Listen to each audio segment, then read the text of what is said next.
Okay, I'd like to bring my panel back up. So Jeremiah and Tom and Philippe, there you are. Okay, good.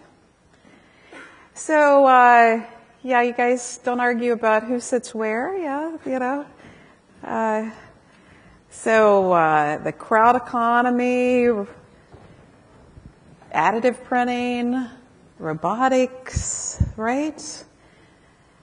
One of the things that we want you to do is let's take a minute and do this audience response. And if you're a vendor, it's okay for you to answer this question. So when you think about these different mental models or emerging technologies, which one do you think has the most promise for your company? Is it the collaborative economy? Is it with Jeremiah and door number 1? Or digital printing and door number 2? Manless vehicles, right? Because I'm really excited about manless vehicles and new forms of analytics or robotics, right? So if you go to the URL at the bottom and give us your response, and we'd like to hear from everyone. Because, wow, you know, so much. I mean, Tom, when you think about these new mental models and you think about robotics and manless vehicles and you're working with people, how do you spark that dialogue for that new mental model? Yeah, I think it's important to understand what the possibilities are first. And I think that's what our presentations today were talking about. What are the possibilities out there? Where could it go? We don't really know what the future holds. My crystal ball is broken out past a week. I don't know where I am, where I'm flying to next week, so let alone where robotics is really going to go. But if you keep your mind open and say, here's all the things that could happen, here's the possibilities, you can start that dialogue. If you don't dream a little bit, you can never have a dialogue of what could the future look like and how can I prepare for it. With that dreaming process, I mean, do you think your dream goes into Jeremiah's dream? You know, do you think the collaborative economy, I mean, are we going to share robots or manless vehicles? What do you think, Jeremiah? Oh, absolutely. And I think the one thing that disrupts the crowd-based business model is Tom's world. So robots do supplant humans. And so that, and I'll tell you, I planned for this. So my company's called crowdcompanies.com. Last month I bought robocompanies.com. Because I know what's going to happen. So I probably have 10 good years on this crowd-based economy. Then Uber's CEO has already said that the future is self-driving cars. All the Uber drivers got very angry at that statement. We all know it's true. Yeah. So I think they're actually directly linked. And even in digital printing, on demand, that's tied to the collaborative economy, on demand products being made. So I don't see a difference. So what do you think, Phil, you know, these two mental models, what do you think can make the best difference at Logitech? You know, as you think about your supply chain. At Logitech at large or at Altimedia specifically? So I think obviously Logitech moves a lot of products every year, right? We are a build-to-stock company. So I'm sure any of these models will actually help us. I think initially we're more likely to benefit from the robotic and the reduction of costs, but I think as we evolve as a company, understanding what the crowd is doing with our product and really listening to what they do and evolving based on that listening is going to be crucial as well. Okay, well, let's see the answer to our response, if we can pull it up here to see what people think of which technology will have the most promise. And then if we can run some mics and see where your questions are in the audience for these gentlemen collectively about how do we change the physics, the electrons, and the flows of the supply chain. So if we can push the response back. So yesterday we talked about analytics as well, right? And it looks like analytics actually comes to the top of the list about, you know, what can have the greatest impact. And then collaborative economy and not so much, Tom, robotics and manless vehicles, you know, but don't feel unloved, right? So when you look at that, what do you think, Jeremiah? I mean, it makes sense because we're already used to working with people, our employees, and now we just think of the crowd as partners, and that's the big message that I hope I gave away. The name of the association is Crowd Companies. Hopefully that was really clear. So it's a natural phase, and I think it sets us up for digital printing and manless vehicles and robotics. I think it naturally goes that direction. What do you think of the results? I think it doesn't surprise me. Okay. I think, for instance, the 3D printing is satisfying a very specific part of the market. That sort of unique, customized, I just want it now. But I think there's still a lot of room for other things, other forms of creation of products. Yeah. Tom, your thoughts? Well, I think we also have a lot of companies that sell analytics here, but that's just... So you think it's self-serving, huh? No. Yeah. I think analytics is going to underpin all the other technologies we talk about here, right? So Yeah. when we look at the collaborative economy and digital printing and all these things, the robots will not work unless we have very sophisticated control systems. And how you best route trucks and best route forklifts and all the things will depend on analytics, and that has not been developed yet. So I can build the most wonderful robot forklift, but if no one can control it, if no one can guide it, no one can give it the right orders in the right stream, it won't do anything. And the same thing for digital printing. Half the conversation was, how do I get the information and process that information? And that's all about analytics. Yeah. Can I add on Yeah, to that? sure, Jeremiah. So the collaborative economy is really pinned by the Internet of Things. So every Uber driver is forced to lease a new iPhone. Forced. So they have this new data network. All that data can feed into your world. Yeah. Yeah. So underpinned by analytics and Internet of Things. Anyone got a question for the panel so far? Yes. Okay. Question right here. Thanks, Heather. If you can just give us your name. Hi, I'm Sanjeev from Arkiva. Guilty as charged, one of the analytics vendors. So Yeah. my scores are there. Did you spike the results? No, not really. My question actually goes out to the entire panel and an extension of Mani's and Steven's discussion from yesterday about the dearth of data scientists and talent in the supply chain world. Where do you see a new business model wherein the collaborative economy can come into play to help bridge that gap of talent?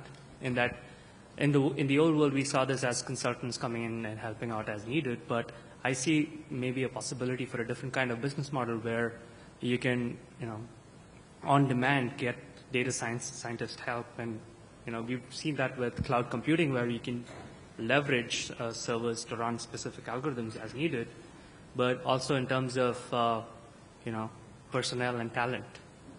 Yeah, and we're already seeing models like that happen. So you can even have a board of directors on demand. You can hire advisors on Pop Expert to help your company. So we're seeing very specialized roles being available on demand. There's PhDs that you can hire on Odesk out of India and China at a much cheaper wage than you'll get an American person locked up in insurance and W-2s and 1099s. So yeah, and so it is starting to flatten that space. And the one anecdote is, my father had one job for 50 years. I'm going to have 5 jobs in my career. I'm preparing my daughter to have 5 jobs at the same time when she graduates college. Freelancer economy. She will work for many people. Yeah, but let me challenge you there, Jeremiah. Please. And, you guys chime in. We've done a lot of business process outsourcing in the supply chain, and I see over and over again that we've taken the processes and maybe we find a good analytics guy, but he doesn't know the warehouse, right? Or he doesn't know the processes, within the organization, and so it doesn't have the stickiness, right? And so how do we help with that process understanding? Do we really think that could be crowdsourced? The one thing that needs to be properly maintained in the company is the institutional knowledge. And so, companies like IBM want to figure out how to do that. But I think a lot of other roles will be just available on demand. And after the roles that are crowdsourced, and that looms to the robots and AIs, which we haven't even really talked about today. So we need to get that institutional knowledge harvested now. So we were talking about artificial intelligence a little bit yesterday and rules-based ontologies and, the evolution of analytics, which could underpin this, right? But, this is just a whole new world, a whole new mental model, right? And so how do we embrace these new mental models? So, any feedback? How about a Logitech? Any feedback there?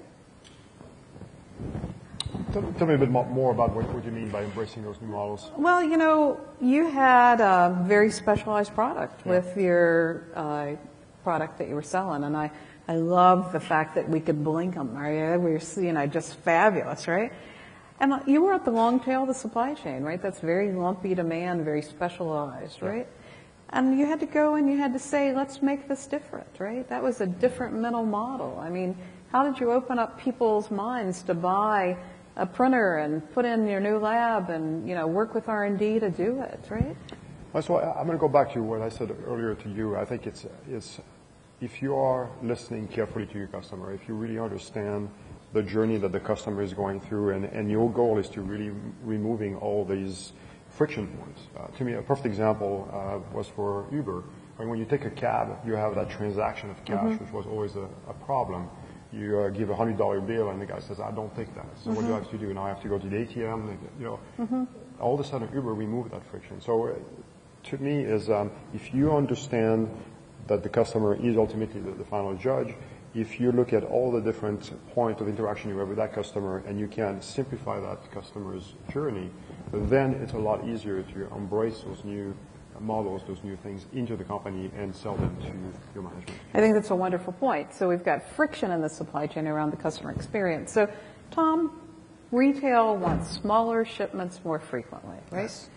And drivers don't want to drive at night, right? And we don't have enough real fleet on the streets, right? How do you foresee that we could move the friction out of that supply chain? So yeah, that's an interesting question. How do we do all these home deliveries, and do we have a delivery fleet and all that kind of stuff? And the challenge is always when people are not home, what do they do? So one concept I played with is, well, if we have all these driverless cars and we know that the cars sit 90% of the day doing nothing, why doesn't the car go to the warehouse and pick up your goods at night while you're sleeping? And then when you wake up in the morning, it's already in your trunk. So instead of, crowdsourcing someone from Uber, crowdsource everyone's car. And it can go to the Home Depot and pick up and go to the grocery store and go here and there while you're at work, while you're sleeping. Smart. And you flip it on its head. Say, okay, my car is working for me. It's picking things up. So it needs to pull into the warehouse, the truck opens up, and someone, robot, person, whatever, puts the product in the trunk, off you go. So I think you're going to see whole new ways of thinking about logistics when these technologies start coming around. And the perhaps printing of the goods, right, on demand, right? And some goods printed on demand, so you pick up at your local print shop, sure. what do you see, Jeremiah? How would you redesign that supply chain? So I think it's interesting, tying all these things together, just goods printed on demand have significant impacts. It means that we need less things on shelves because we're going to print it there. We technically could reduce global shipping, which, global shipping is the second largest consumer of oil next to the United States Navy. So therefore you need less oil, which means you need less U.S. military. I mean, the ramifications from his world to print things on demand, complete world changing. Right. Well, one of the things we asked yesterday was about maintenance, repair, and what's happening with parts. Let's bring forward the poll question around, are people thinking about digital printing of parts, right? And, robotics could play a role in this, right, in terms of placement of the parts, et cetera. So if we can see the answer to that question in the back of the room. I am so excited, though, about this whole concept of shared manless vehicles. And you think that Google is going to be a big player here, right, Jeremiah? Tell me what you think that supply chain looks like. Yes, so Google and Uber are heavily partnered, and Waze, you guys know what Waze is? It's the map systems that's crowd-based. So Uber's data is going into there. So they're already starting to map out the network of the city in real time with, internet devices. They're building self-driving cars, which are not going to be legalized because of all the insurance reasons for any time in the near future that I can imagine. I talk to Google, I visit Google often. But yes, that is the thing. And then you won't need a car. We won't need to own cars because we can just have everything on demand.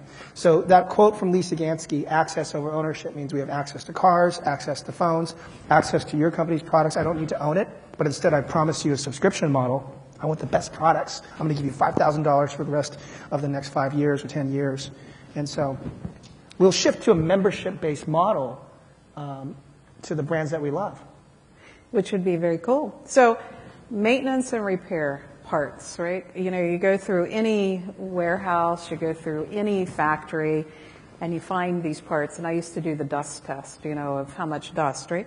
I'm surprised to see 34% were actually considering printing parts, right? And as we think about bearings and fasteners and the things that are very flexible, does that surprise you guys? Any thoughts here? To me, it doesn't. I think the beauty of the on-demand is inventory management, right? Two things have significantly changed my mindset when I started to work at Ultimedia. The first thing, I didn't have to go to an SNOP meeting, right? Because no SNOP meetings, right? huh? So yeah, I mean, so the management of the inventory life stuff is a lot easier because it's built to order. So you have to manage a few parts. But the second piece is once you create a product, you have to maintain the inventory of the parts to fix that product forever, and you don't know what really is going to break in the long term. Right? So being able to manage that on demand and not having to store a lot of cash doing nothing is absolutely not a surprise. So what are your thoughts about how to make these concepts sticky, right?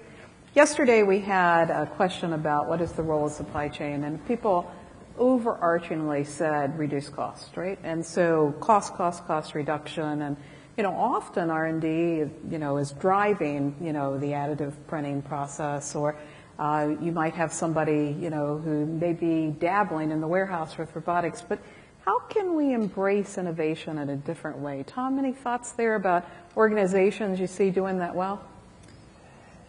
Well, organizations doing it well. It's companies like Amazon who are embracing new ways of working, and I often wonder. I mean, my job is a change agent as consultants. We help people move and change and try new things, but for a company to really try something brand new is difficult. It's hard to turn the battleship, and I think with a lot of these, particularly in supply chain. Particularly in supply chain, yeah, it's very hard. Because we're really cut to the bone most times, right? Absolutely, and in supply chain, making one change affects a lot of things. If you want to talk about trailer fill, I mean, change the pallet size and pattern to, oh my gosh, that's worse than anything in the world. Right.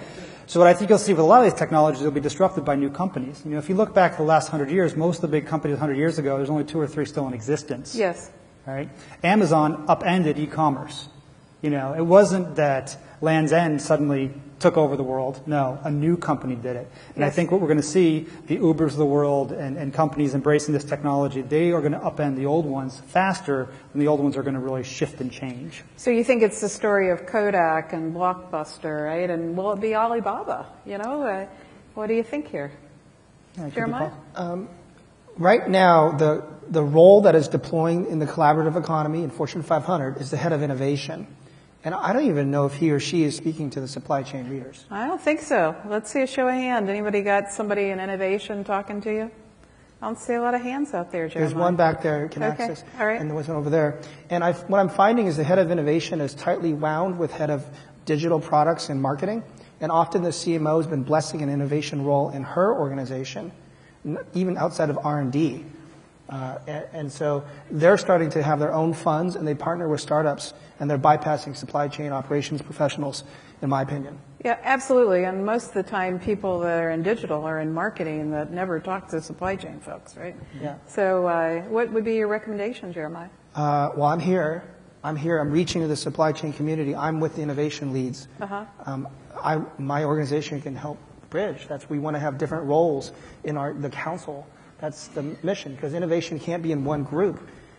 For this to work, everybody's got to be in it. Yeah, but I think it requires initiative, right? I was having a conversation with an executive the other day from L'Oreal who was considering, perhaps they have additive printing of the tops of the, because it's a very customized kind of perfume, and perhaps I need to talk to the digital marketing people and use their data, and I'm going to pick to each because I'm considering e-commerce, right? And so he brought in his digital marketing people, and they brainstormed what the supply chain would be, and it wasn't easy, But Tom, what do you think e-commerce does to your world of robotics and manless vehicles?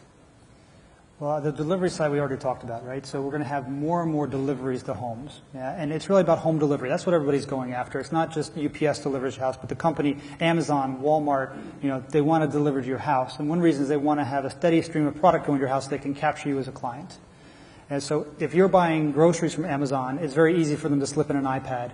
And they can see what kind of granola you eat and say, okay, I'm going to show you sandals instead of sneakers, and that kind of stuff. So for them, it's about capturing the client and getting a steady stream.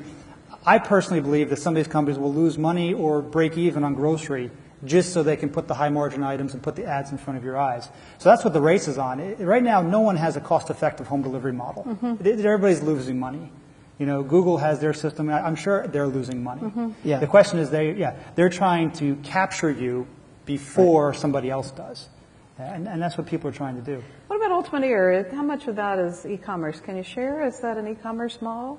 Yes, it is definitely, and it probably will be more and more because you have the ability in the comfort of your home to actually customize the product, to building it up.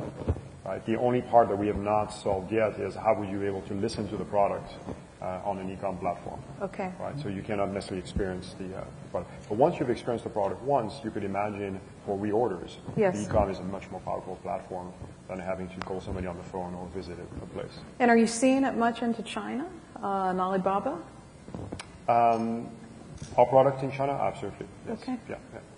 Okay, can I just go back to one thing that you said earlier as well, because you used the word cost, supply chain, and I think that's often the mistake that is made where supply chain is seen as cost, yes. as opposed to turning it around and saying, what is the value that supply chain can bring, right? And so ultimately have a different discussion because it's no longer this negative thing as you're just a cost center, as opposed to a value center. And I think that was one of the key aspects that changed the mindset in our group, is the fact that we're bringing value.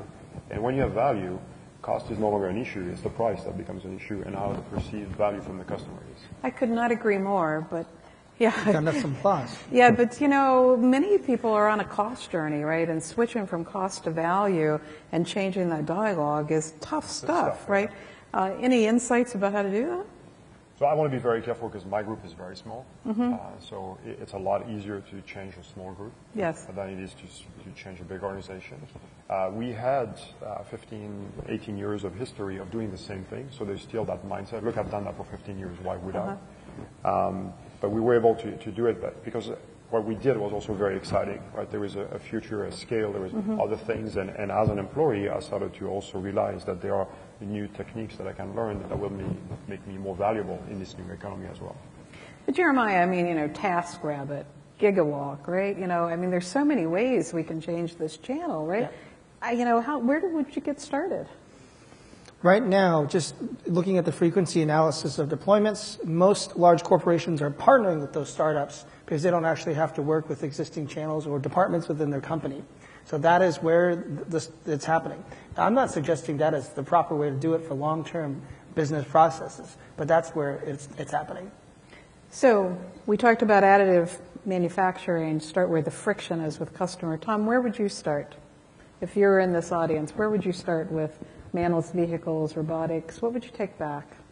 Yeah, I mean, for me, it's about just understand what's out there. You're not going to buy a manless vehicle this week or next week. It's not going to be on your P&L for a couple of years, right? But to understand, so when you make a decision now in your supply chain, understand, could it be upended? So, for example, people might, in the world that I talked about today, buy a large automated storage retrieval system that has a 7-8 year payback. If the robot forklifts come, is that the right decision?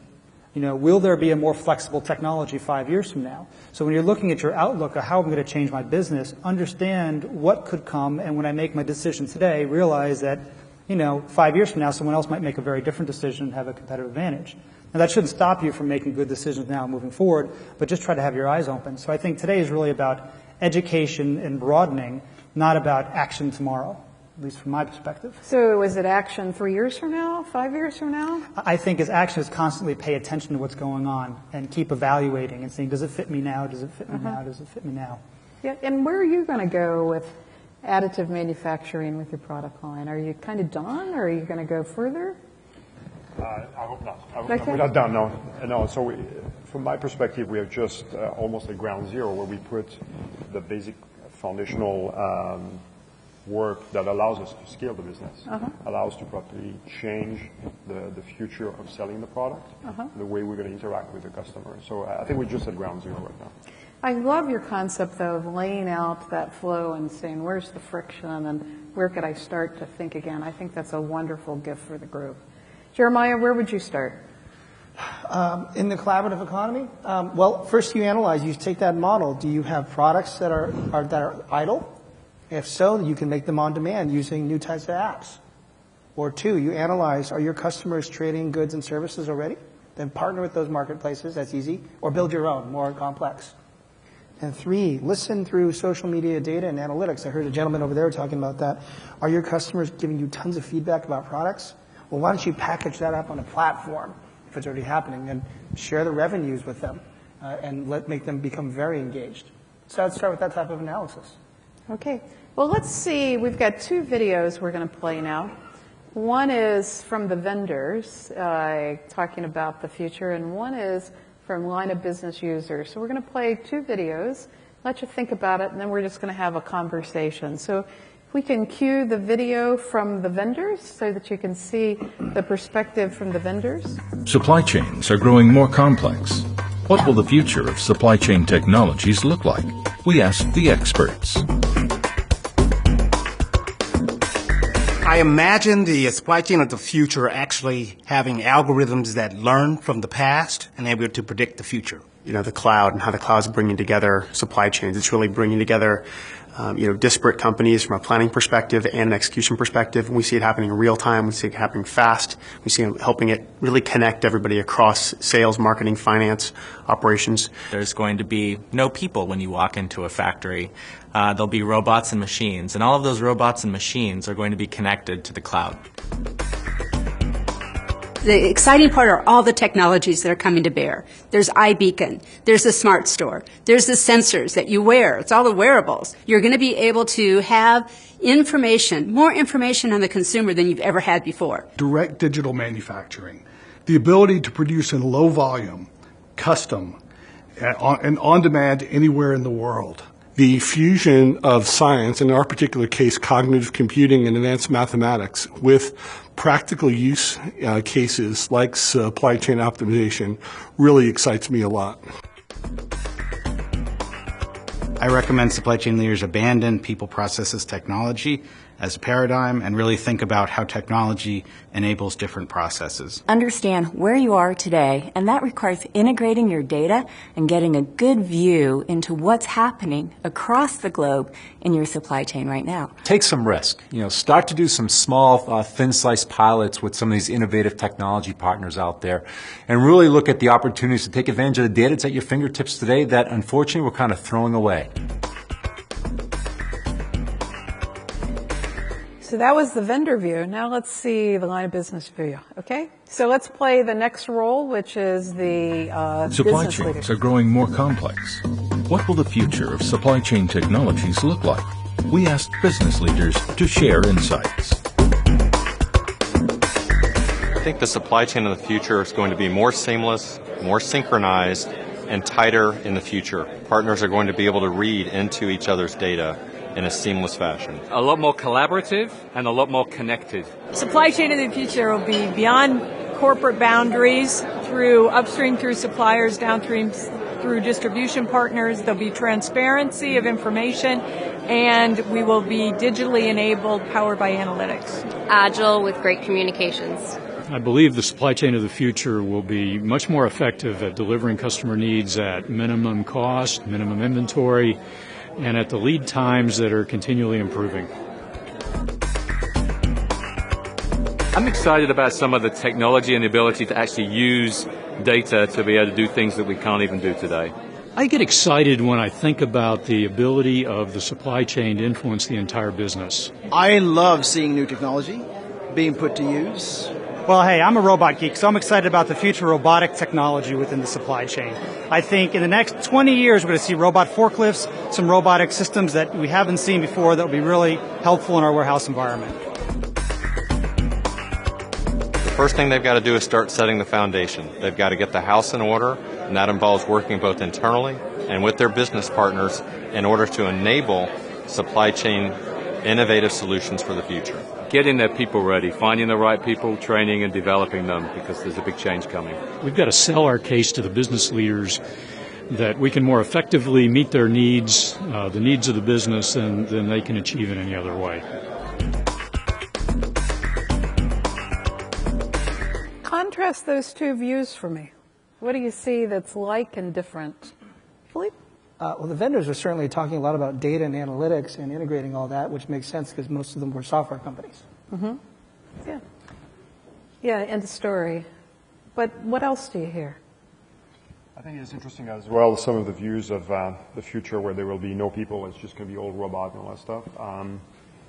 It's hard to believe this, because I believe that the human will always add a touch. Mm-hmm. Every time we create products, ultimately we want to connect with the customer in an emotional way as well, because you want the product to be used by those customers, not just as robots. So I think that it's going to be a balance of that. Tom, what did you hear? Yeah, I heard the people who were actually running supply chains more positive about the future, meaning talking about seamless things, integrations, working together, positive improvements. That's what I heard, not about enablers, but hopefulness. Right, about outcomes, right? Yeah, outcomes. Yeah, so I think the users are talking about outcomes. The other thing I heard was building this foundation, right? Yeah. And I think that's really the challenge, is how do we build this foundation of changing those mental models? So let's thank my panel, and let's get on with the program. Thank you very much.